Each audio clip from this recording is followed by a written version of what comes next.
नमस्कार साथियों, स्वागत है आपका हमारे यूट्यूब चैनल में। और हम देख रहे हैं हिंदी नेट सेट अध्ययन में इकाई 10 में हमने इससे पूर्व देखा है एक साहित्यिक की डायरी। और वहाँ भी हमने लाइन टू लाइन, पंक्ति दर पंक्ति पूरे क्रमवार रूप से देखे हैं। पूरे वहाँ 11 वीडियो में वह इसी चैनल पर अपलोड है। तो आज हम देखेंगे भोलाराम का जू। यह एक व्यंग्यात्मक कहानी है जो एक प्रसिद्ध व्यंग्य रचनाकार हरिशंकर परसाई द्वारा लिखित यह व्यंग्यात्मक कहानी है। तो इसकी यह देखते हैं, यह कहानी व्यंग्यात्मक कहानी है यह, और इकाई 10 में व्यंग्यात्मक होने के कारण ही रखी हुई है। ऐसा कभी नहीं हुआ, ऐसा कभी नहीं हुआ धर्मराज, ऐसा कभी नहीं हुआ धर्मराज। लाखों वर्ष से अल्पसंख्य आदमियों को कर्म और सिफारिश के आधार पर स्वर्ग या नरक में निवास स्थान अलाट करते आ रहे थे, पर ऐसा कभी नहीं हुआ था।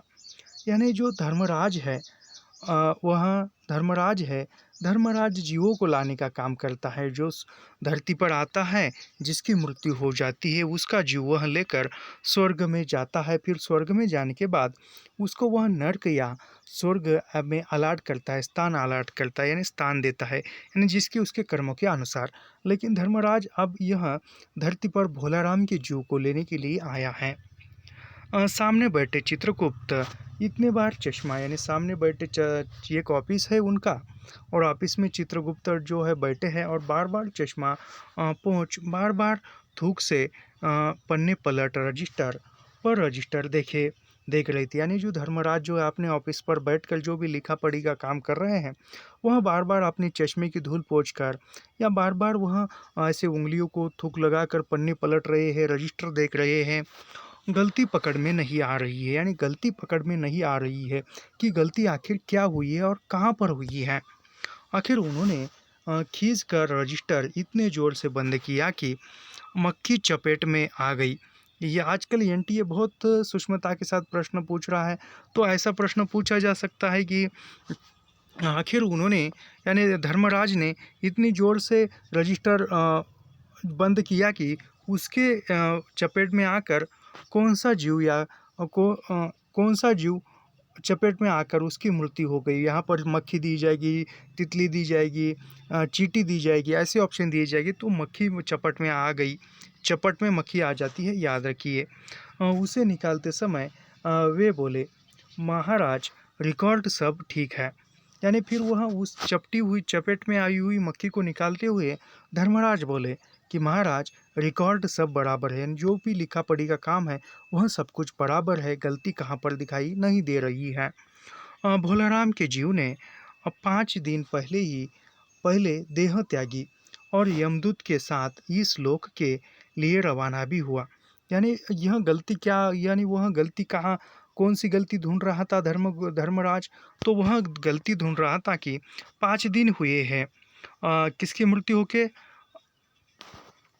भोलाराम की मृत्यु होके, लेकिन उसका जीव अभी तक यहाँ पर विराजमान नहीं हुआ है।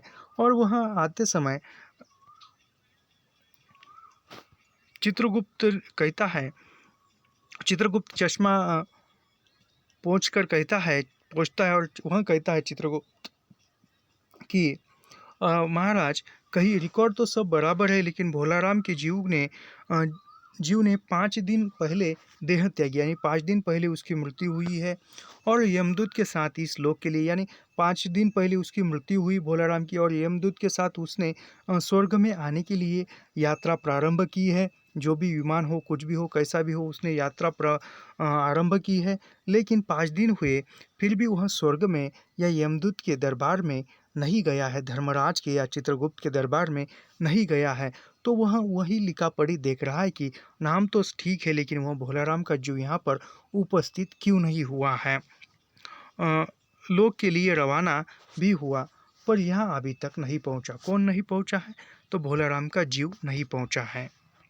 धर्मराज ने पूछा, और वह दूत कहा, यानी धर्मराज ने चित्रगुप्त से पूछा। धर्मराज चित्रगुप्त से पूछता है कि वह भोलाराम का जीव ने यहाँ पर विराजमान नहीं है, तो वह दूत कहाँ है, यानी जो यमदूत कहाँ है, जो धरती पर भोलाराम का जीव लाने के लिए गया था, वह यमदूत कहाँ है। महाराज वह भी लापता है। यानी धर्मराज कहता है चित्रगुप्त से कि महाराज वह भी लापता है, वह भी लापता है। इस समय द्वार खुले और एक यमदूत बदहवास वहाँ आया। यानी इतने समय में झट से ऑफिस के द्वार खुल गए और ये यमदूत अंदर आ जाता है। उसका उसका मौलिक कुरूप चेहरा उसका मौलिक कुरूप चेहरा परिश्रम, परेशानी और भय के कारण और भी विकृत हो गया था। यानी वो परेशान हुआ था यमदूत, क्योंकि यमदूत भी परेशान था कि भोलाराम के जीव को मैंने साथ लेकर यात्रा प्रारंभ की और बीच में वो भोलाराम का जीव कहाँ खिसक गया। यमराज भी परेशान है, बेचारा क्या करेगा। यमदूत भी परेशान है, बेचारा क्या करेगा। भोलाराम के जीव को ढूंढते ढूंढते परेशान होकर वह निराश होकर उधर चित्रगुप्त के दरबार में वह हताश होकर लौटा है।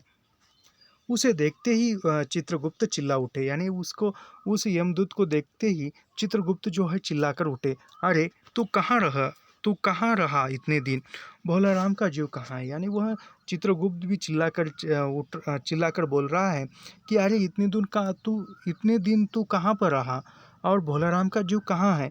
तू तो भोलाराम के जीव को लेने के लिए धरती पर गया था, लेकिन यहाँ तो तू अकेला आया है और भोलाराम का जीव कहाँ पर है। यमदूत हाथ जोड़कर बोला, दया निधान, मैं कैसे बताऊं कि क्या हो गया। यानी यमदूत हाथ जोड़कर बता रहा है कि दया निदान, यानी कुछ दया कीजिए मुझ पर, मैं आपको क्या बताऊं कि क्या हो गया है, कैसे बताऊं। आज तक मैंने धोखा नहीं खाया था, पर भोलाराम का जीव मुझे चकमा दे गया। 5 दिन पहले जब जीव ने भोलाराम की देह त्यागी, तब मैंने उसे पकड़ा और इस लोक की यात्रा आरंभ की। यानी यमदूत कहता है कि 5 दिन पहले जब भोलाराम के जीव ने शरीर का त्याग किया, उसके प्राण निकल आए, फिर उसके जीव के साथ मैंने 5 दिन पहले इस लोक की यात्रा आरंभ की, लेकिन भोलाराम का जीव नहीं आया। नगर के बाहर जो ही मैं उसे लेकर एक तीव्र वायु तरंग पर सवार हुआ, त्यों ही वहाँ मेरी चुंगल से छूट गया। यानी वह यमदूत के हाथ से भोलाराम का जीव कब छूट गया, ऐसा प्रश्न पूछा जा सकता है।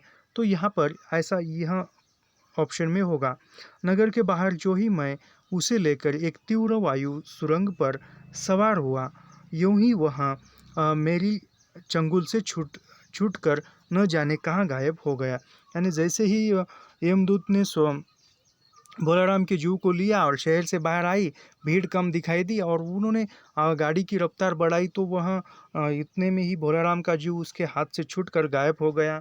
इन 5 दिनों में मैंने सारा ब्रह्मांड छान डाला, पर उसका कहीं पता नहीं चला। यानी फिर यमदूत कहता है चित्रगुप्त से कि महाराज, मैंने इन 5 दिन में पूरा ब्रह्मांड छान मारा, पूरी जगह पर ढूंढा, लेकिन वह भोलाराम का जीव नहीं मिला और उसको ढूंढकर मैं हताश होकर आपके दरबार में निराश होकर लौट आया हूँ। धर्मराज क्रोध से बोला, मूर्ख। यानी धर्मराज, यह इम्पोर्टेंट कथन है।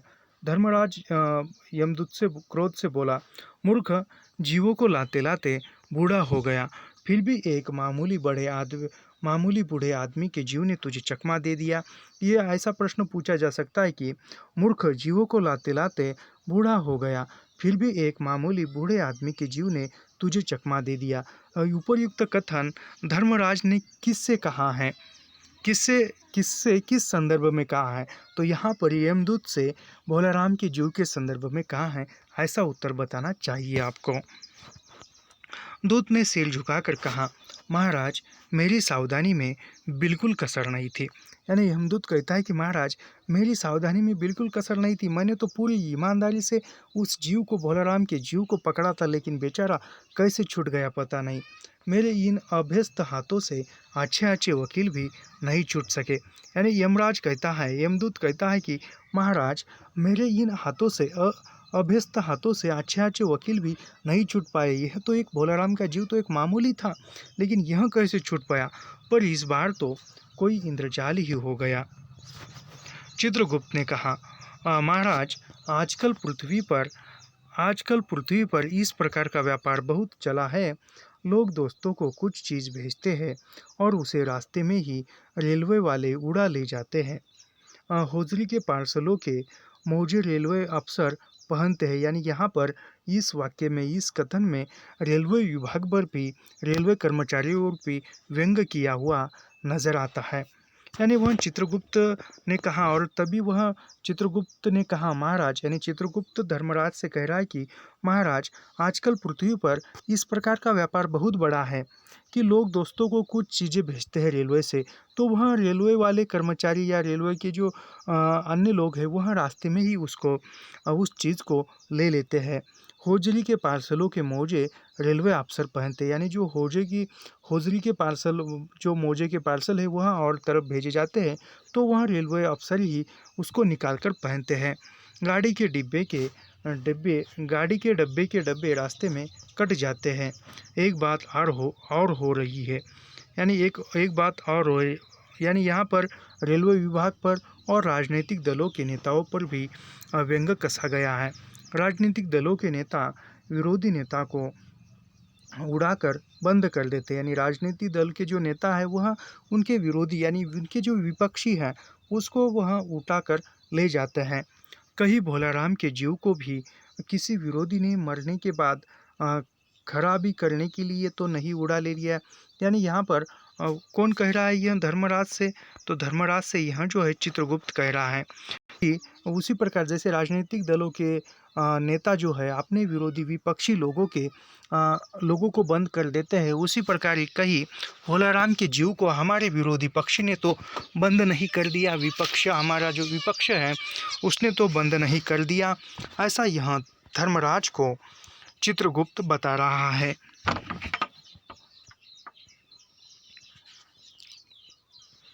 धर्मराज ने व्यंग्य से चित्रगुप्त की ओर देखते हुए कहा, यानी धर्मराज ने चित्रगुप्त की तरफ देखते हुए व्यंग्य से कहा, तुम्हारी भी रिटायर होने की उम्र आ गई। यानी धर्मराज चित्रगुप्त से कहता है कि तुम्हारी भी अब रिटायर होने की उम्र आ गई है। भला भोलाराम जैसे नगण्य दीन आदमी से किसी को क्या लेना देना। यानी भोलाराम तो एक आम इंसान था, नगण्य इंसान था, दीन दुरित था, तो वह उसका किसी राजनीति दल के साथ कैसा रिश्ता या कैसा कुछ लेन देन हो सकता है। इसी समय कहीं से घूमते घामते नारद मुनि आ गए। अभी बीच में नारद मुनि आ गए, नारायण नारायण कहते हुए आते हैं, उसी प्रकार नारद मुनि आ गए नारायण नारायण कहते हुए। धर्मराज को गुमसुम बैठे देख बोले, क्यों धर्मराज, कैसे चिंतित बैठे हैं? क्या नरक में निवास स्थान की समस्या अभी भी हल नहीं हुई?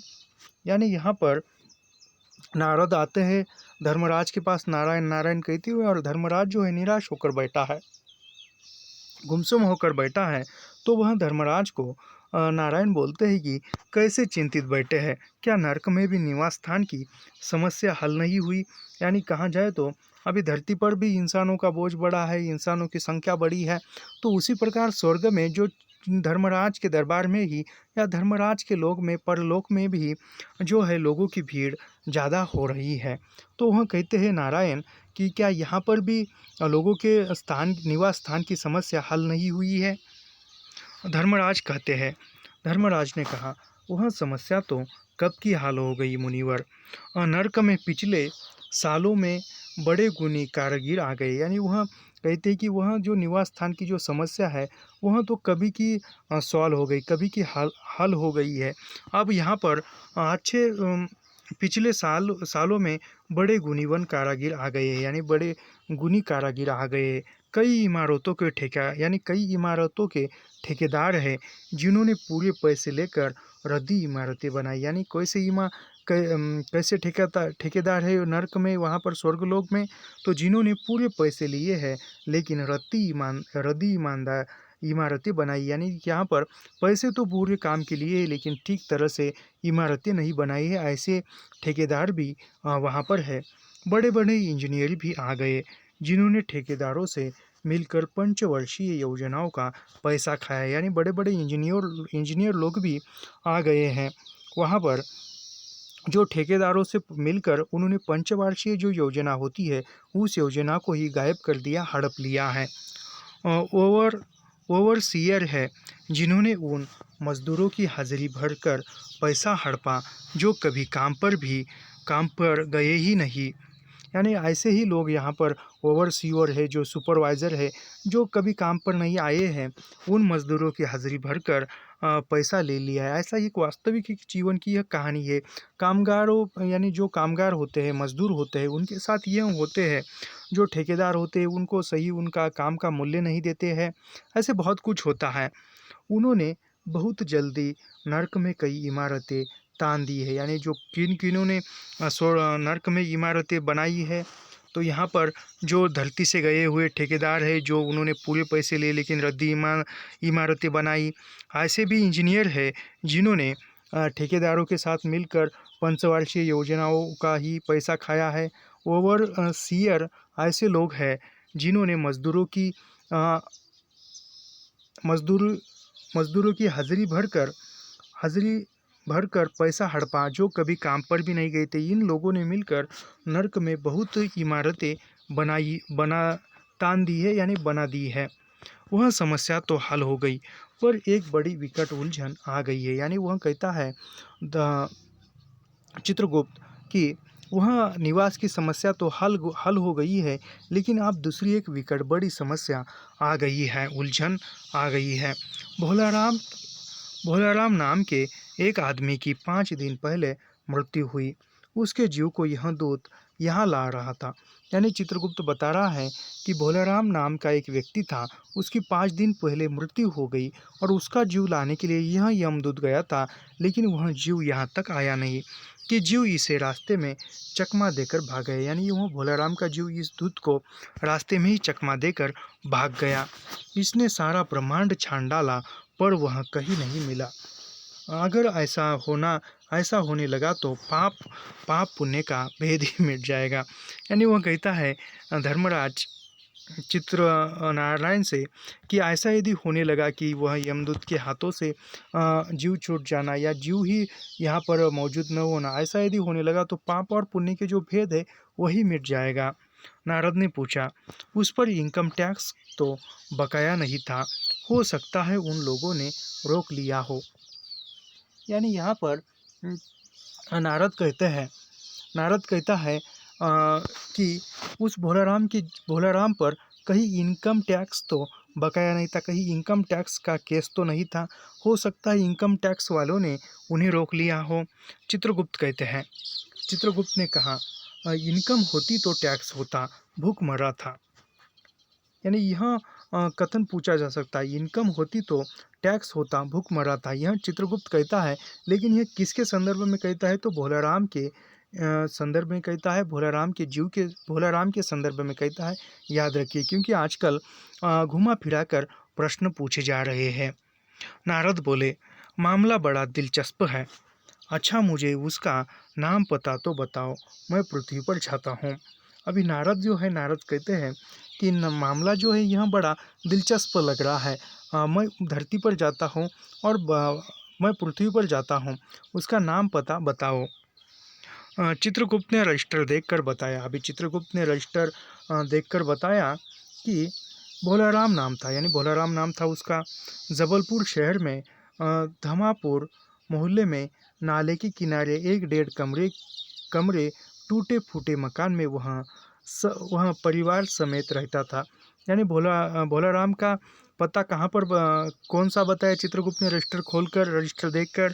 तो जबलपुर शहर में धमापुर मोहल्ले में नाले के किनारे 1.5 कमरे टूटे फूटे मकान में वह परिवार समेत रहता था। उसकी एक स्त्री थी, यानी एक पत्नी थी, 2 लड़के और 1 लड़की। यानी भोलाराम की कितनी संतानें हैं? तो 2 लड़के और 1 लड़की, कुल 3 संतानें हैं भोलाराम की, याद रखिए। उम्र लगभग 60 साल। यानी भोलाराम की मृत्यु किस उम्र में हुई थी? तो 60 साल में हुई थी।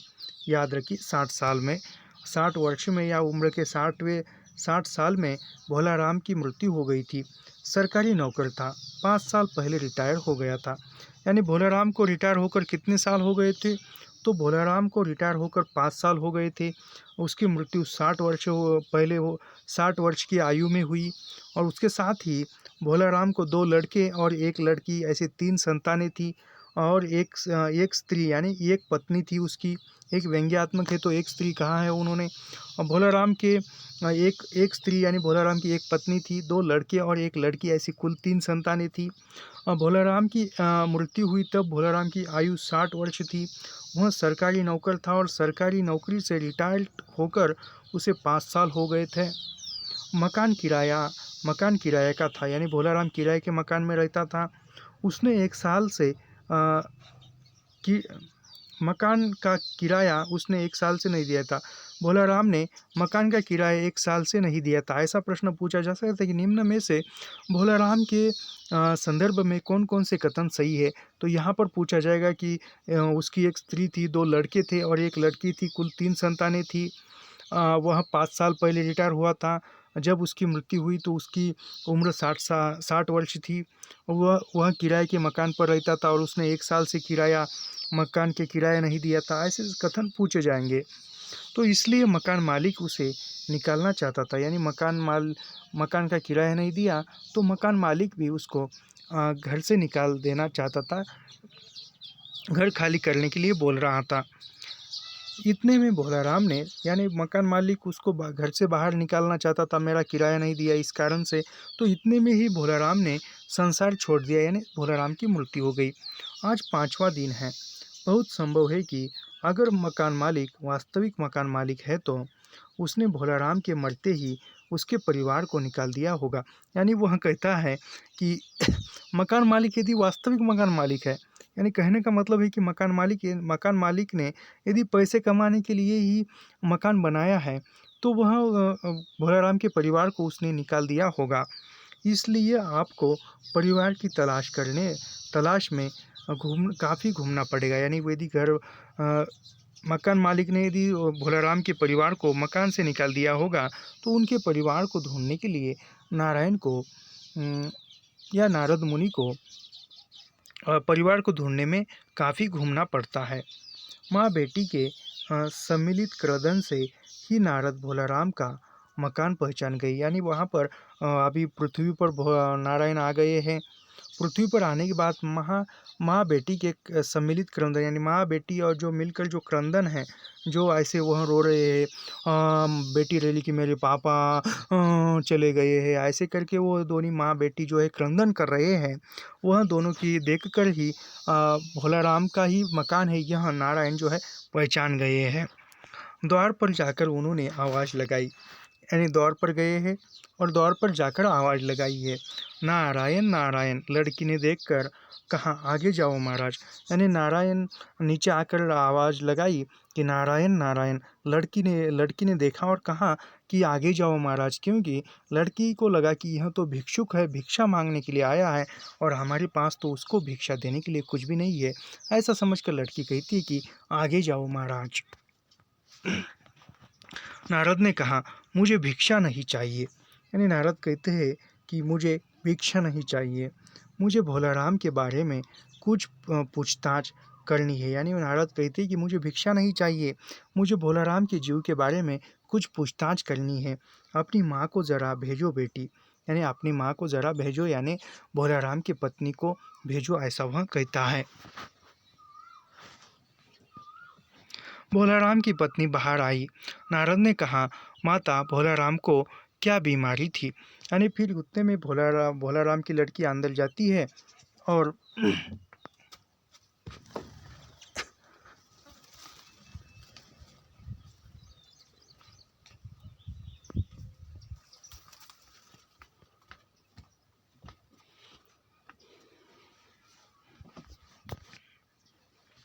भोलाराम की लड़की अंदर जाती है और माँ को भेजती है। तब भोलाराम की पत्नी जो है बाहर आती है। नारद ने कहा, फिर नारद कहते हैं कि माता भोलाराम को क्या बीमारी थी। यानी माता भोलाराम को क्या बीमारी थी, किस बीमारी से उसकी मृत्यु हो गई है, क्या बताऊं। यानी उसकी भोलाराम की पत्नी बता रही है नारायण को या नारद को, क्या बताऊं, गरीबी की बीमारी थी। यानी भोलाराम की मृत्यु किस बीमारी से हुई थी, तो गरीबी की बीमारी से हुई थी। 5 साल हो गए पेंशन पर, 5 साल हो गए रिटायर होकर और पेंशन पर बैठे थे, पर पेंशन अभी तक नहीं मिली। यानी पेंशन की राह देखते देखते अभी तक पेंशन नहीं मिली। हर 10-15 दिन में एक दरख्वास्त देते थे। यानी भोलाराम पेंशन पाने के लिए कितने दिनों में दरख्वास्त देता था? हर 10-15 दिनों में दरख्वास्त देता था। पर वहाँ से यहाँ तो जवाब आता ही नहीं था, यानी कोई जवाब नहीं आता था ऑफिस से। और आता तो यही कि तुम्हारी पेंशन के मामले में विचार हो रहा है। यानी वहाँ पेंशन ऑफिस की तरफ से भोलाराम को जो दरख्वास्त भेजता था उसकी क्या क्या उत्तर आता था उस मामले का? तो तुम्हारी पेंशन के मामले में विचार हो रहा है, यह उत्तर आता था, याद रखिए। इन 5 सालों में सब गहने बेचकर हम लोग खा गए। यानी इन 5 सालों में अ, अ, जो भी घर में उन्होंने पैसे से गहने लिए थे या जो भी जमा पूंजी करके रखे थे, वह सब कुछ उन्होंने बेचकर खा दिए। फिर बर्तन बिके, यानी फिर बर्तन बिके। अब कुछ नहीं बचा। यानी पहले जो है वह 5 साल पेंशन की राह देखते देखते सब गहने बेच दिए। यानी पहले गहने बेचते हैं, खा गए। फिर बर्तन बिके, यानी पहले गहने बेचता है, यानी जो सोने के होते हैं वह गहने बेचते हैं। फिर बर्तन बिके, यानी बर्तन बेचते हैं। अब कुछ नहीं बचा।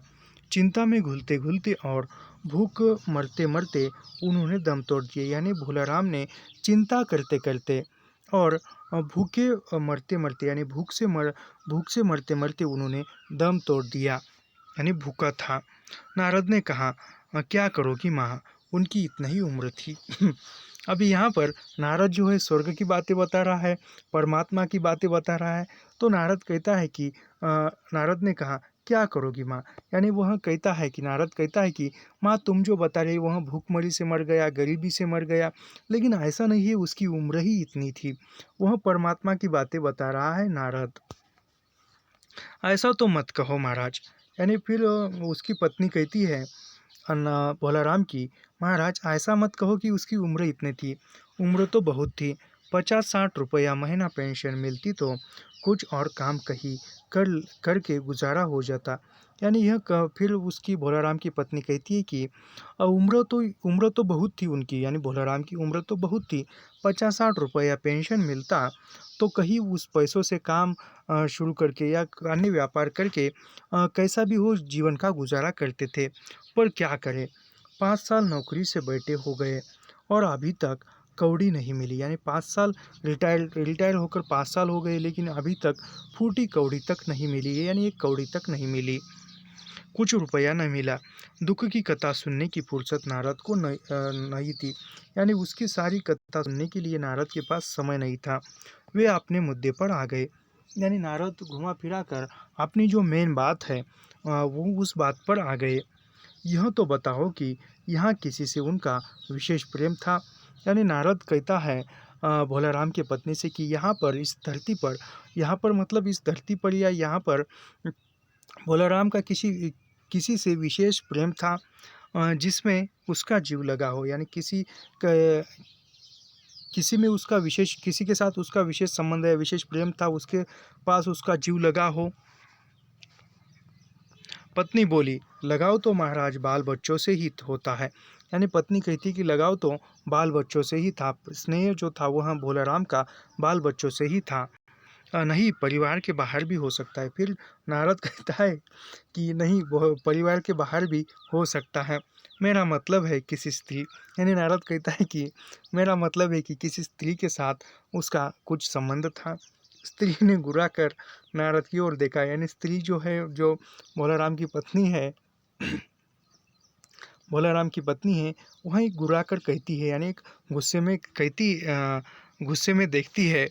बोली, आप कुछ मत बोलो महाराज। यानी फिर बोलती है कि आप कुछ मत बोलो बको महाराज, तुम साधु हो, उचके नहीं हो। यानी भोलाराम की पत्नी कहती है कि तुम साधु हो, कोई ऐसे आयरे गहरे नहीं हो कि ऐसी बातें तुम कर रहे हो जिंदगी भर। और एक किसी उपन्यास में मेरे ख्याल से महिला आंचल में एक कथन है, ऊपर से साधु और अंदर दगाबाज, ऐसा कुछ तो एक कथन है, बहुत अच्छा कथन है वह। उचके नहीं हो, जिंदगी भर उन्होंने किसी दूसरी स्त्री की ओर आंख उठाकर नहीं देखा। यानी भोलाराम की पत्नी कहती है कि नारद को, तुम साधु हो, उचके नहीं हो, जिंदगी भर उन्होंने किसी स्त्री की ओर आंख उठाकर नहीं देखा है और तुम ऐसी बात करते हो। यानी कहने का मतलब किसी स्त्री या कहीं और उसका लगाव नहीं था। नारद हंसकर बोले, यानी नारद हंसता है, हाँ तुम्हारा यह सोचना ठीक ही है। अ, यही हर यही हर हर अच्छी गृहस्थी का आधार है।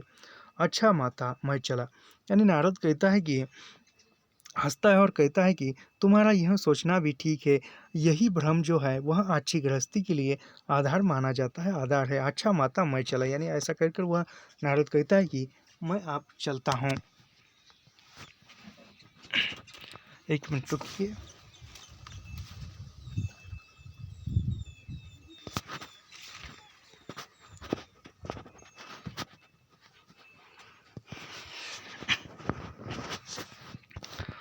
स्त्री ने कहा, फिर स्त्री कहती है, महाराज आप तो साधु हैं, सिद्ध साधु हैं, कुछ ऐसा कर सकते हैं कि उनकी रुकी पेंशन मिल जाए, इन बच्चों का पेट कुछ दिन भर भर जाए। यानी वह फिर नारद से कहती है भोलाराम की पत्नी कि महाराज आप तो महाराज हो, साधु हो, सिद्ध पुरुष हो, तो ऐसा कुछ नहीं कर सकते क्या कि उनकी रुकी हुई पेंशन मिल जाए भोलाराम की।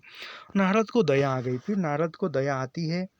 वे कहने लगे, साधु की बात कौन मानता है। मेरा यहाँ कोई मठ मठ तो नहीं नहीं, फिर भी मैं सरकारी दफ्तर जाऊँगा और कोशिश करूँगा। यानी फिर नारद कहता है कि साधुओं की बात तो कोई नहीं मानेगा ऑफिस में, फिर भी मैं वहाँ जाता हूँ और कोशिश करता हूँ। वहाँ से चलकर नारद सरकारी दफ्तर पहुँचे। फिर वहाँ से जाकर नारद सरकारी दफ्तर में गए। वहाँ पहले से ही कमरे में बैठे बाबू से उन्होंने भोलाराम के केस के बारे में बात की। यानी यहाँ पर ऑफिस पहुँचे, दफ्तर पहुँचे, सरकारी दफ्तर यानी सरकारी ऑफिस पहुँचे और वहाँ पर जाने के बाद उन्होंने भोलाराम के केस के बारे में बाबू से यानी ऑफिसर से बात की। उस बाबू ने उन्हें ध्यानपूर्वक देखा और बोला, भोलाराम ने दरखास्तें तो भेजी थी, पर उन पर वजन नहीं रखा था, इसलिए कहीं उड़ गई होगी। यानी वह बाबू कहता है कि भोलाराम ने दरख्वास्तें जो भी निवेदन है वह तो भेजे थे, लेकिन वह उन पर वजन नहीं रखा, इसलिए कहीं उड़ गई होगी। नारद ने कहा, भाई ये बहुत से पेपर वेट तो रखे हैं। अभी नारद जो है वह एक साधु पुरुष है, तो इसलिए कहते हैं कि भाई साहब पेपर वेट तो यहाँ पर रखे हुए, जो पेपर वेट ऐसे गोल गोल कांच के गोले होते हैं, उन पर पेपर ऐसे टेबल पर किसी ऑफिस में जाकर देखिए वहाँ पर रहते हैं, उसको पेपर वेट कहते हैं। तो वहाँ पर वह कहता है, नारद ने कहा, भाई ये बहुत से पेपर वेट तो रखे हैं, उन्हें क्यों नहीं रखा दिया। यानी नारद को क्या पता कि वे पैसों के बारे में या पैसों के बारे में बता रहा है बाबू। तो वह कहता है कि यहाँ पर तो बहुत सारे पेपर वेट है, वह क्यों नहीं रख दिया। अभी एक साधु यानी एक साधु का स्वभाव कैसा होता है, वह तो बाबू हंसा, आप साधु है, आपको दुनियादारी समझ में नहीं आती। यानी बाबू हंसकर बोलता है कि आप जो है साधु हो, आपको दुनियादारी यानी वजन का मतलब मैं जो वजन कह रहा हूँ वह आपको समझ में नहीं आएगा। दरख्वास्तें पेपर वेट से नहीं दबती। खैर आप यह कथन पूछा जा सकता है, परीक्षा में पूछा गया है। दरख्वास्तें पेपर वेट से नहीं दबती नहीं दबती। खैर आप उस कमरे में बैठे बाबू से मिलिए। नारद उस बाबू के पास गए। यानी नारद दूसरे कमरे में बैठे बाबू के पास गए। उसने तीसरे के पास भेजा, तीसरे ने चौथे के पास, चौथे ने पांचवे के पास। जब नारद 25-30 बाबुओं और अफसरों के पास घूम आए, तब एक चपरासी ने कहा, महाराज, यानी जब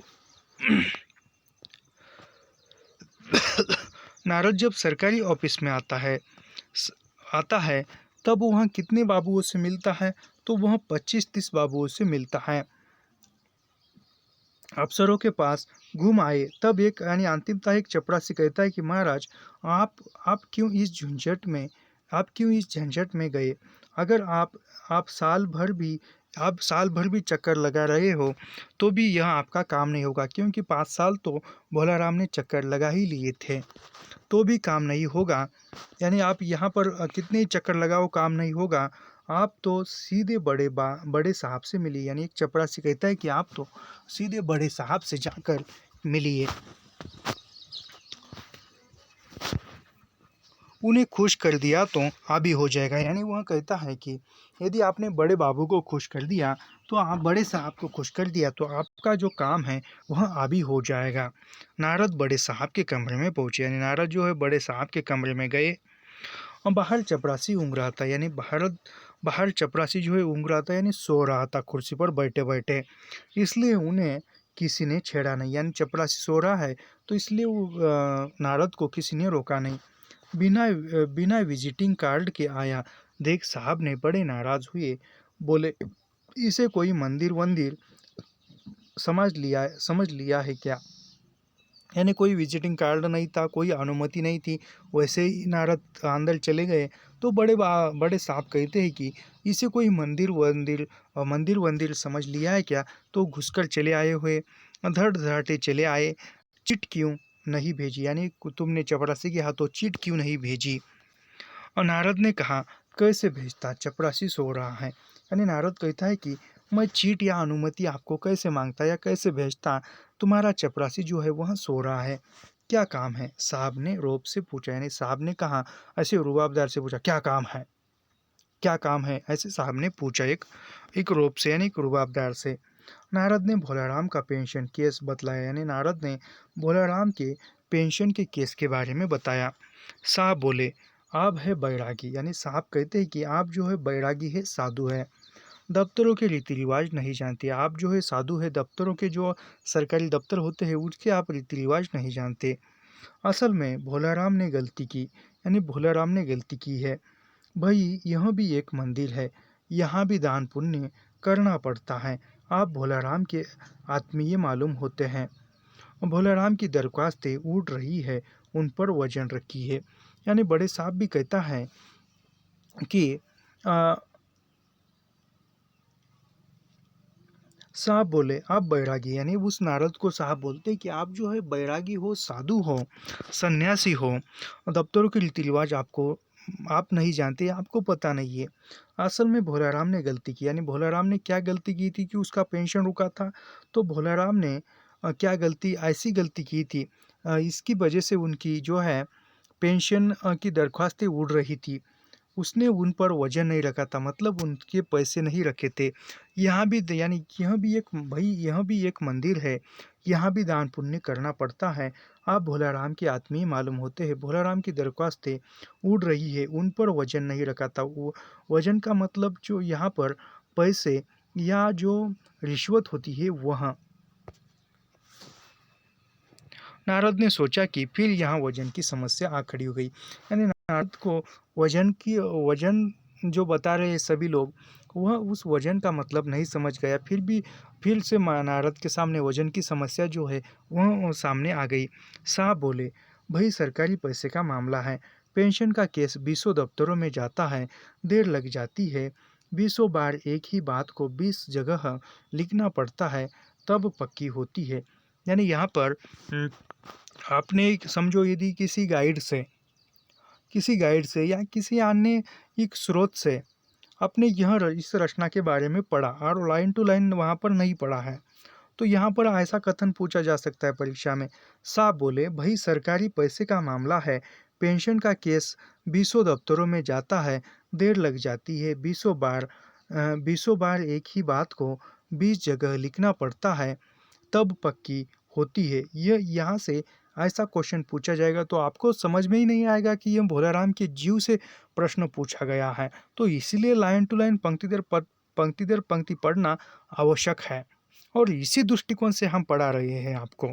साहब बोले भाई सरकारी पैसे का मामला है, पेंशन का केस है, पेंशन का केस है, समझो ये पेंशन का केस है तो समझ जाओगे कि भोलाराम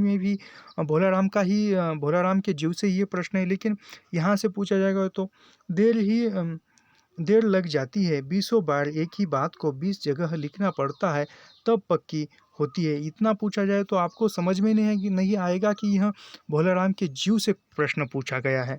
तो ऐसा तो वह कहता है साहब भाई सरकारी पैसे का मामला है, पेंशन का केस 20 दफ्तरों में, यानी 20 दफ्तरों में जाता है, वहाँ पर लिखा पड़ी होती है, वहाँ 20 बार लिखना पड़ता है, तब जाके वह पक्की हो जाती है। जितनी पेंशन मिलती है उतनी की टेक्शनरी लग जाती है, यानी जितनी पेंशन मिलती है उतने पैसों की जो है उसकी लिखा पढ़ी करने में रजिस्टर पेन उतनी टेक्शनरी यानी जो लिखने का जो सामग्री है वह लग जाती है। हाँ, जल्दी भी हो सकती है मगर साहब रुके, यानी वह साहब कहता है कि जल्दी भी हो सकती है मगर, मगर का मतलब यहाँ पर वजन नहीं, वजन रखना होगा, वजन का मतलब रिश्वत देनी होगी। साहब रुके। नारद ने कहा मगर क्या, यानी नारद कहता है कि मगर क्या। नारद को भी समझ में नहीं आएगा कि अभी तक नहीं आया कि वजन यानी क्या है। और नारद बोलते गए कि मगर, मगर यानी क्या है, इसका मतलब क्या। साहब ने कुटिल मुस्कान के साथ कहा, यानी मुस्कान भरते हुए कहा, मगर वजन चाहिए। नारद आप समझे नहीं, आप जैसे आपकी यह सुंदर वीणा है। यानी वह कहते हैं कि नारद को साहब कहते हैं कि आप समझे नहीं वजन का मतलब। जैसे आपकी यह सुंदर वीणा है, यानी कहते कि जैसे आपकी यह सुंदर वीणा है, इसका भी वजन भोलाराम की दरख्वास्त पर रखा जा सकता है। यानी इस वीणा का भी वजन वजन जो है वह भोलाराम की दरख्वास्त पर रखा जा सकता है। मेरी लड़की गाना बजाना सीखती है, यानी गाना बजाना सीखती है, यह मैं उसे दे दूंगा। साधु संतों की वीणा से और वीणा से तो और अच्छे स्वर निकलते हैं। यानी साधु सन्यासियों के पास जो वीणा होती है उनके वीणा से अच्छे स्वर निकलते हैं। तो वह लड़की जो है वह जल्दी गाना सीख जाएगी और उसकी शादी हो जाएगी, ऐसा वह कहता है। नारद अपनी वीणा छीनते हुए देख, यानी नारद की वीणा यहाँ पर वजन के रूप में ली जा रही है, देख पर फिर संभल कर उन्होंने वीणा टेबल पर रख कर कहा, यानी फिर उन्होंने वीणा टेबल पर रखी। नारद ने, यह लीजिए, आप ज़रा जल्दी उसकी पेंशन ऑर्डर निकाल दीजिए। यानी फिर कहता है कि आप उसको जो है जल्दी ऑर्डर निकाल दीजिए। यहाँ पर जो एक वाक्य था ऐसा कि मैं पढ़ता हूँ, यहाँ पर नहीं है, ऐड नहीं हुआ है वहाँ के, लेकिन मैं पढ़ता हूँ, मुझे याद है। आप समझे नहीं, जैसे आपकी यह सुंदर वीणा है, इसका भी वजन भोलाराम की दरख्वास्त पर रखा जा सकता है। मेरी लड़की गाना बजाना सीखती है, यह मैं उसे दे दूंगा। साधु संतों की यह मैं उसे दे दूंगा तो गाना जल्दी सीख जाएगी और फिर उसकी शादी भी हो जाएगी। साधु संतों की वीणा से तो और अच्छे स्वर निकलते हैं, ऐसा वह कहता है साहब। नारद अपनी वीणा छीनते हुए घबराए, नारद की वीणा जा रही तो नारद घबराए, फिर उन्होंने संभल कर टेबल पर वीणा रख दी, कहा, यह लीजिए, आप ज़रा जल्दी कीजिए, जल्दी उसकी पेंशन ऑर्डर निकाल दीजिए। यानी आप जो है आप जल्दी से भोलाराम की पेंशन ऑर्डर दीजिए। साहब ने प्रसन्नता से उन्हें कुर्सी दी, यानी आप तक जो है नारद जो है खड़े ही होकर बात कर रहे थे, आप साहब ने उसको बैठने के लिए कुर्सी दी नारद को। वीणा को एक कोने में रखा और घंटी बजाई, चपरासी हाजिर हुआ।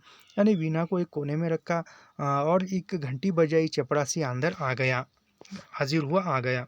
साहब ने हुक्म दिया, यानी साहब ने हुक्म दिया, बड़े बाबू से भोलाराम की केस की फाइल लाओ। यानी बड़े बाबू से कहकर हम भोलाराम के केस की फाइल लेकर आओ।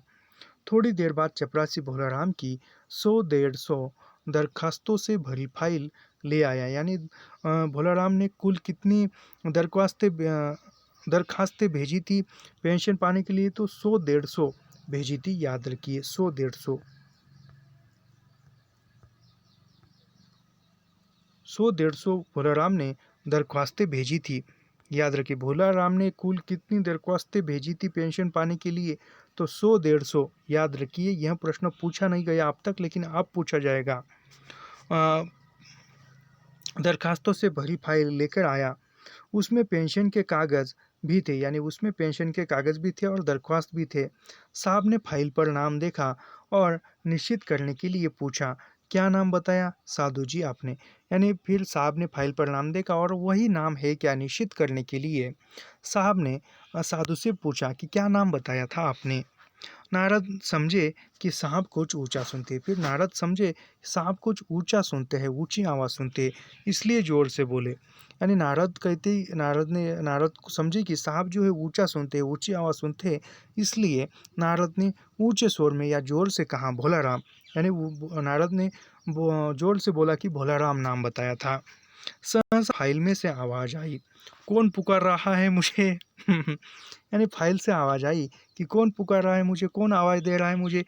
कौन पोस्टमैन है? क्या पेंशन का ऑर्डर आ गया है? देखिए यह कितनी दुविधा है हमारे देश की। कितना एक मार्मिकता के साथ व्यंग्य किया है लेखक ने। जीव कहता है कौन पुकार रहा है मुझे?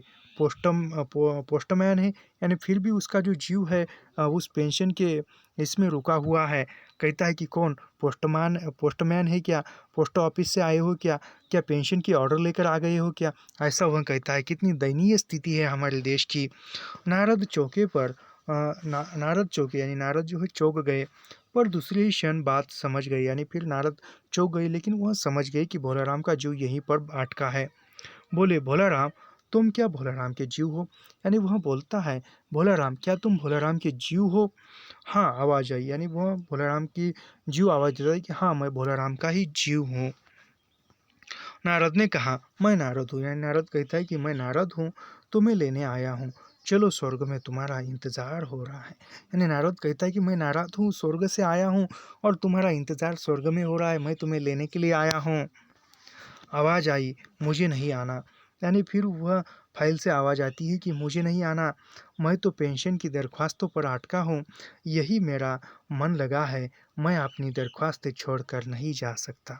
यानी यहीं पर इस फाइल में ही मेरा मन लगा है, मैं मेरी पेंशन की दरख्वास्त छोड़कर नहीं आ सकता। कितनी दयनीय स्थिति है हमारे देश की। आज भी इतना देश प्रगत हो गया है, लेकिन आज भी समाज में भोलाराम जैसे लोग लाखों करोड़ों की संख्या में देखने को मिल सकते हैं आपको। तो यहाँ पर इस प्रकार जो है भोलाराम का जीव, यह हमारी व्यंग्य कहानी जो है समाप्त होती है। तो ऐसे ही अध्ययन करने के लिए हमारे चैनल को सब्सक्राइब कीजिए, लाइक कीजिए और शेयर करना मत भूलिए। मिलते हैं नेक्स्ट वीडियो में। धन्यवाद कहने से पूर्व मैं बताना चाहता हूँ कि हमने एक टेलीग्राम समूह बनाया है, उसकी लिंक इसी वीडियो के डिस्क्रिप्शन में दी जाएगी। उससे आप जुड़कर हमारे साथ जुड़िए और टेलीग्राम समूह में हम एक क्यूज चलाते हैं, उस पर वीडियो की लिंक भेजते हैं। साथ ही अन्य कुछ जो नेट के पाठ्यक्रम की सामग्री है वह भी भेजते हैं, साहित्यिक चर्चा होती है। तो उस ग्रुप से जुड़ जाइए और निःशुल्क अध्ययन कीजिए। यही हमारी आशा है। मिलते हैं नेक्स्ट वीडियो में। धन्यवाद।